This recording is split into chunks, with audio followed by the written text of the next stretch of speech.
Experience the most efficient system for delivering sulfur and phosphate to meet your crop's needs with Smart Nutrition MAP plus MST.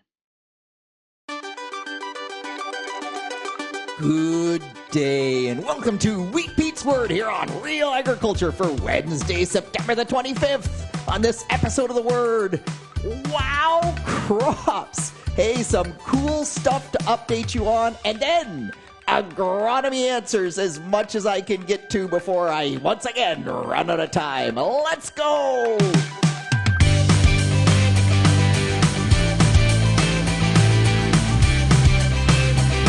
I have tons of cool stuff to talk about. I just gotta tell you, I so love when I get way more messages and ideas and feedback than I can ever cover. It takes me a little longer to get around to being able to do the word because there's so much to sort through, but don't stop. I absolutely love it. It's phenomenal. Please keep it coming.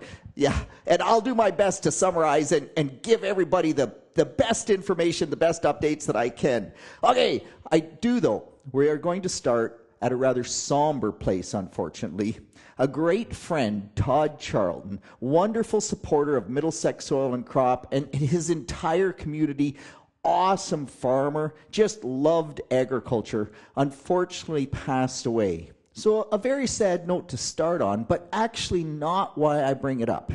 Because I got a direct message on Twitter from another area farmer, Blair, and Blair had used his Wheat Pete 15. He'd sent a text message to Todd the Monday before he passed away, and they ended up having a 45-minute telephone conversation. Blair said really about nothing, but just catching up and visiting, and he was ever so glad that he had reached out to Todd and had that conversation before Todd unfortunately passed away. So again, just one more reminder, pick up the phone, send a text, reach out, keep building the agricultural community, because you never know if you're going to be like Blair and you will brighten someone's life just before they no longer are with us. It's a really cool story. Thanks for that, Blair. And for goodness sakes, use your Wheat Pete's 15.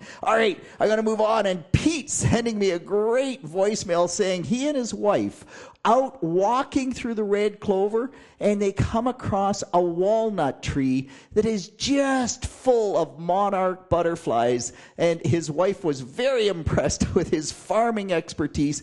Remember now, monarchs only feed on milkweed, and if they're sitting there in that walnut tree, you kind of say, okay, where the heck is the milkweed they're feeding on? Nonetheless, I also have seen a tremendous number of monarch butterflies this fall. They got to be getting ready for their migration to Mexico, but nice to see that population out there, because sometimes we definitely get challenged on the monarch butterfly issue and how much we impact them. Clearly, there's enough milkweed out there because it looks like the populations have really rebounded. They ebb and flow, absolutely, like all things in nature. They ebb and flow. Looks like we have lots right now. That's very, very cool. Hey, on another note, Paul sending me a voicemail saying, hey, Peter, I just wanted to mention, man, I live in Woodstock. My wife and I really enjoy going out in our backyard.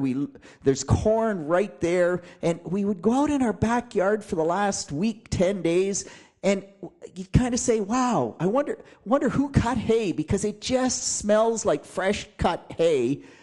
Yeah, it wasn't the hay at all. Paul figured out it's actually the tar spot wiping out the corn leaves. And man, if you are in southwestern Ontario, the way that the corn has just fallen apart, not every field for sure, but a lot of cornfields just looking absolute black. And it was the corn leaves dying that was giving that impression that someone had cut some hay. Wow.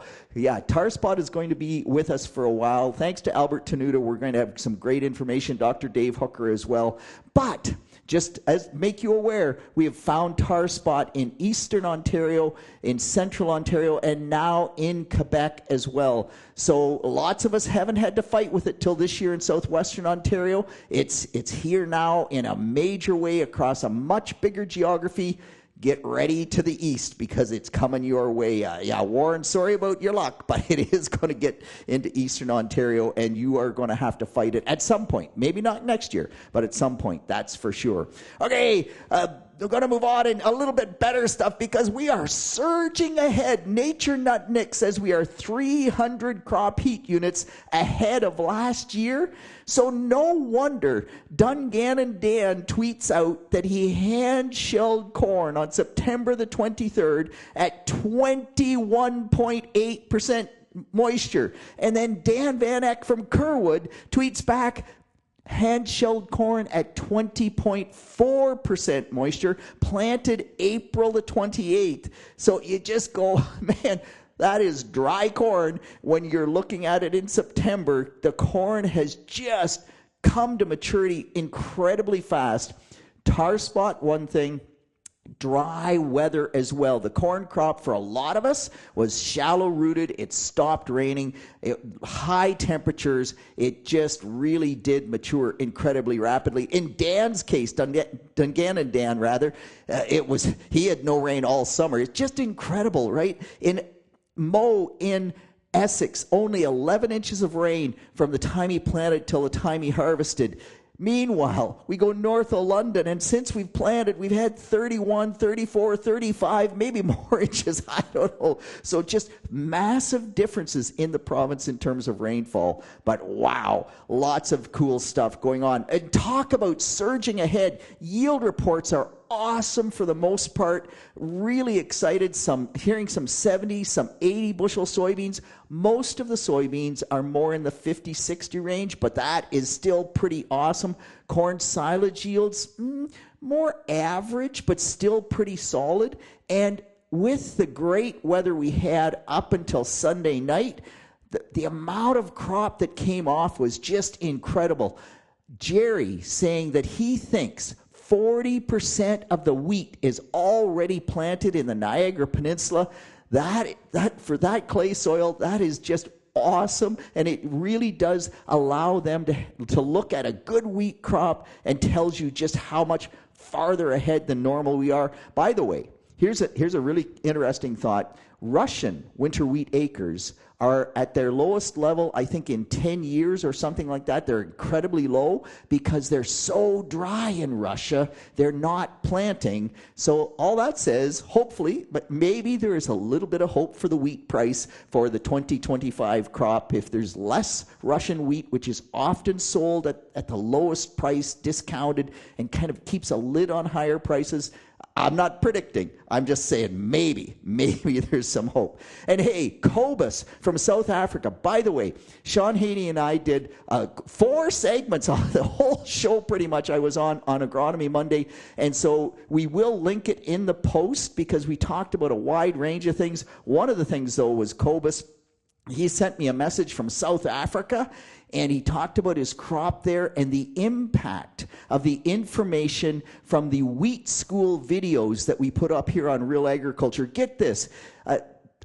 On the radio show, by the way, I said that Cobus sent me his yields at 5 tons per acre, 7.3 tons per acre, 8 tons per acre, and I converted those into bushels. And immediate feedback, Peter, you're way out to lunch, because if those were per acre yields, man, he's like 280 bushels per acre. Oops, yeah, those were per hectare yields. So good for people to pay attention and catch me. But yes, Cobus was at 75 bushels per acre or 5 tons per hectare. After 5 years of applying things out of wheat school, he's up to 108 bushels per acre, 7.3 tons per hectare, and he thinks he's going to be able to get to 120 bushels per acre or 8 tons per hectare. Man, that's almost 100% increase in yield by applying good agronomy. I think that's just amazing. Very, very cool. Okay, one last really cool update from Mike Cobra, the Crop Protection Hub.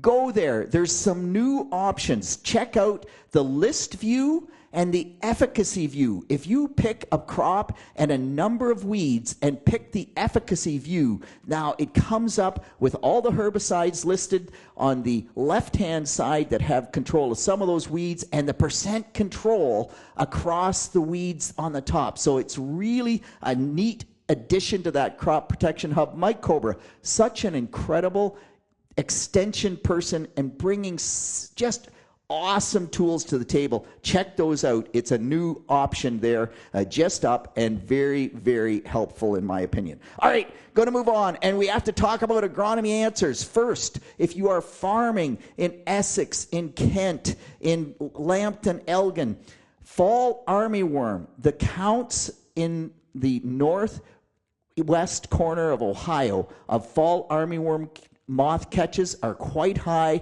If you have cover crop oats, if you have early seeded wheat, if you have a lot of material there, just watch out for fall armyworm. It doesn't mean they couldn't be further north, because they certainly could be and have been in the past, even up into Gray and Bruce County in the hay crop there. But just a heads up, those armyworm numbers, fall armyworm numbers, are quite high. Get out there and scout. Next, a caller asking about rewetting beans. So, man, you have to be really careful. And there's been lots of good discussion about, harvesting 10%, 11% beans and how much yield we are giving up. But you put them in the bin and then you say, well, can I re-wet them? And the answer is it's not nearly as easy as you think. And by the way, if you try to add more than about 1 or 2% moisture to those beans, you have a good chance of actually damaging the bin, because the beans will swell up and push the bin out more so than up, and it's just one of those real watch outs. So you can only add 1 to 2% in a steel bin. You have to aerate at 70% relative humidity. There's a great article from the Ohio State University, Ken Hellevang. We will link that in the chat, or in the post. But for sure, be careful if you're trying to do that. It is pretty tough.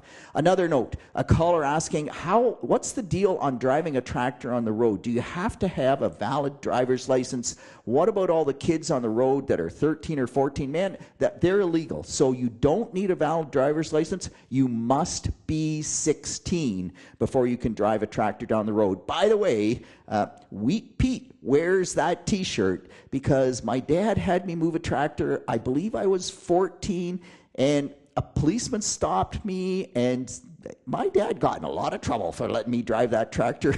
I was 14. I was not doing anything wrong. I looked too young, and so you need to be 16 to drive a tractor on the road to be legal. Okay, Travis saying his oats are heading out. What does he do? Does he kill them immediately? What are the options? Travis, man, first off, the very best option if those oats are heading out, in my opinion, is find somebody who can use them for forage. Because if they're heading out, the carbon to nitrogen ratio is already dropping. If you can't sell them as forage and make money doing it, don't forget there's a ton of P&K in that forage, so don't give them away. But if you can't find a buyer, yes, spray them now. Absolutely stop them, because we need some time. We need some temperature to get that breakdown started. Otherwise, man, they can be a mat in the spring. So stop them now. Sell them if you can. By the way, so here is a really cool thing. Andrew sent me an email. He got 66 bushel per acre soybeans after he harvested a forage rye crop. And the number of times that I get into this situation, my neighbor Bill with the same experience, man, if you grow that forage crop like Travis has and you leave it, it can be a real brute to work with. And so cover crops are awesome, but they have to be managed. If you can harvest that for forage. So Bill harvested some for forage, and when he planted that the next spring into corn, it planted like a dream. The oats just they harvested the above ground plant material, the roots, the little bit of stubble held the ground in place, and it was just so mellow. Where he did not harvest, even though he planted a bit later, there was enough residue on the surface from the oats that it was just tough to dry out, tough to manage. And so when you get those big oats, harvest them if you can, just like Andrew did, and got 66 bushel per acre soybeans because he removed that rye forage. And by the way, It was first-time soybeans for Andrew, and so he didn't get them double inoculated. He had mediocre inodulation at best. The beans looked pale green all year. Andrew, man, if you had a better nodulation, I bet you'd gotten 70-plus bushel per acre beans. It really does make a difference. Okay, I want to move on, and just while we're talking about this, talking about oats, I've had a number of callers, Dave, Andy, Matt, all reach out to me saying, do I plant oats now? You know, if you plant oats now, you won't have to worry about a lot of biomass having a negative impact next spring. But the question is, will you get enough growth out of the oat crop planted the 1st of October to make it worthwhile doing? And you need 6 weeks of growth. So if you're in Essex County, you plant oats now, you're going to get 6 weeks of growth. I think that makes sense. If you are in Bruce County, Grey County, North Wellington, and you're going to plant oats now, man, the chances of getting 6 weeks of growth, just not very good. So here's another thought process. And again, ask these questions. What about winter wheat? What about winter rye? So I'm going to say no to winter rye most of the time, unless you're going to soybeans, because we know that corn, and by the way, if you're planting now, you're probably planting after soybeans, and I don't want to see soybeans after soybeans. So if you're going to corn, then yeah, you plant rye, and it has the allelopathic problems. If it gets away from you, it's so aggressive in the spring. But if you're going to, you plant winter wheat, number one, the seed's pretty cheap. You probably can just take it out of the bin. A low seeding rate, I hate talking pounds per acre, but 30, 40, 50, 60 pounds per acre, not more than 60 for sure, something in that range. The wheat will not take off as quickly in the spring. Make sure you kill it early so it doesn't cause you problems. But it will still be there in the spring. It will hold that soil in place. Those roots will make some structure.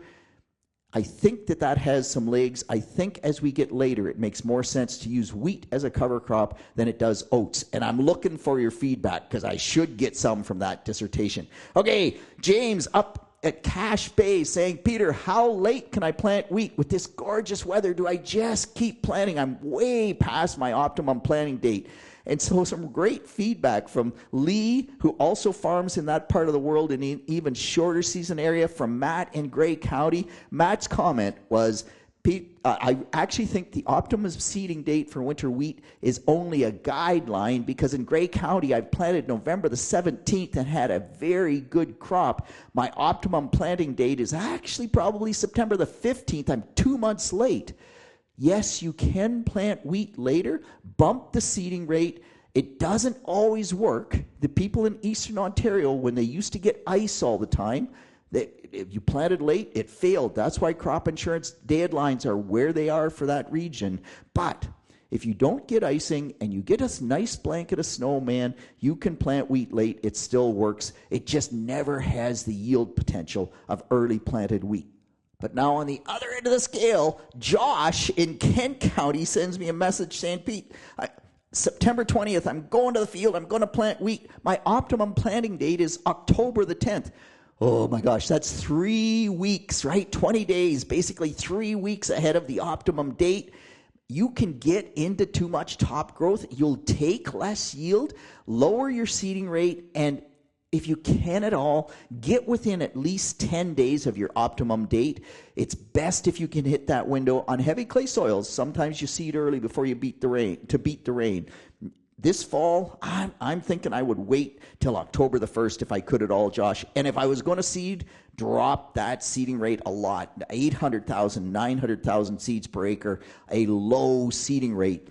On clays, maybe 1.2 million, but that would be the tops for sure. Okay, Gord saying, Pete, I got my wheat planted. but I don't have fertilizer capability on the drill, and the local agribusiness couldn't get there to broadcast the fertilizer, the phosphorus fertilizer before I seeded. Does it still make sense to broadcast fertilizer? And the answer is absolutely. When we did those trials, we would broadcast after seeding. It works for soybeans. It works for wheat. It does not work for corn. It's a root structure thing, surface feeder roots. But yes, if you're low phosphorus, broadcast phosphorus now. On that note, though, Chris says, all right, Pete, I want to broadcast phosphorus and potash on my soybean stubble this fall for next year's corn crop. But I'm not supposed to broadcast phosphorus without working it in. If I work it in, I set myself up for a lot of erosion potential. What am I supposed to do? So it's actually not a simple answer, Chris. It's a really complex problem. When we leave phosphorus on the soil surface, in Ohio, in fact, it's against the law now. It's illegal to spread phosphorus, I believe, from November through till April. Don't quote me on that, but the winter months for sure, illegal, because that phosphorus sits on the soil. And Chris, you're right, it adheres to the soil quite strongly once it's dissolved and comes in contact with soil. But not all of it ever totally adheres to the soil. And by the way, if it's frozen, then you put a broadcast phosphorus on and it rains, man, that phosphorus is moving, it's soluble, it's going. But even if we broadcast it in October in Ontario, we get rainfall, we get most of it attached to soil particles and not able to move unless we get erosion. There's always a portion that remains soluble. Any water movement over the soil is going to move some of that soluble phosphorus, which is the really reactive phosphorus in the water courses. And so we'd like to incorporate it, but we don't want to open ourselves up for more erosion potential.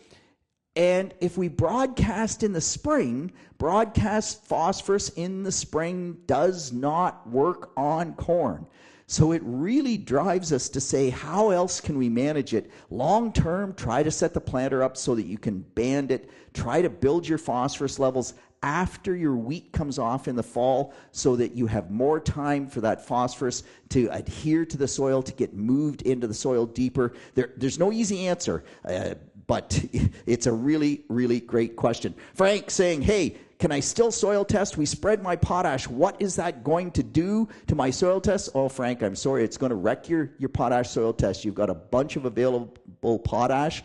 So if you can at all, you always soil sample before you apply the fertilizer. And Brett from Manitoba saying, hey, Pete, does rye respond to phosphorus the same way wheat does? And the answer, Brett, is that almost all grasses respond to phosphorus quite well. I don't have data on rye in particular, but my bet is that if you can apply phosphorus in the fall, you are going to get an awesome response. By the way, Brett did some trials, so he's going to prove me right or prove me wrong, so that is even more cool. And with that, I am out of time. That's it. That's all. On behalf of the team here at Real Agriculture, this is Wheat Pete with an incredibly long word for Wednesday, September the 25th. Hey, keep the feedback coming, man. This is a blast. We will talk to you next week. How can you have more fun than this? I don't know.